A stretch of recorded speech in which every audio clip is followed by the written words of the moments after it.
Shoutout kay Jason Mendoza, Katsakino Ducusin, Romeo Conchada at sa iba pa nating mga tagapakinig. At ngayon dito sa balita natin, mukhang itong TNT Tropang Giga ay payag na dito sa trade offer ng Barangay Ginebra at pati ang Northport Batang Pier ay masasama dito sa trade. So ang mangyayari dito, itong TNT Tropang Giga ay makukuha itong si Joshua Monson. Ang Barangay Ginebra naman makukuha itong si Mikey Williams. Ang Northport Batang Pier may makukuha na future first round pick mula dito sa Barangay Ginebra plus itong si Jeremiah Gray at itong si Von Pesumal. Baka isama na rin itong si Jason David, hindi pa natin natitiyak. So ang mangyayari dito para maliwanag, ito si Joshua Monson sa TNT, Mikey Williams sa Ginebra, at dito naman sa Northport Batang Pier, ito si Jeremiah Gray, si Von Pesumal at isang future pick dito sa Northport Batang Pier.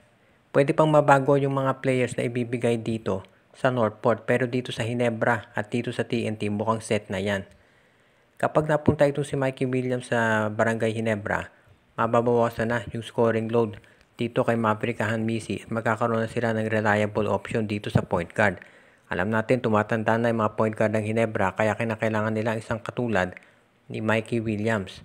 Sa panig naman itong TNT, kapag nakuha nila si Joshua Monson, magkakaroon sila ng isa pang additional scorer na magko-complement sa laro ni RR Pogoy.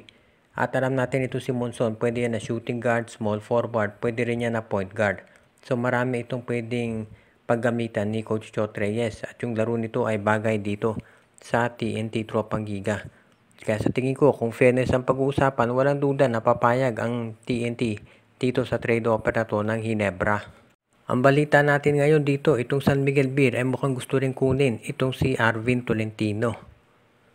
Naibalita na natin na si Troy Rosario, isa ito sa mga target ng San Miguel Beer, pero bukod dyan, ito pala si Arvin ay gusto rin nilang kunin.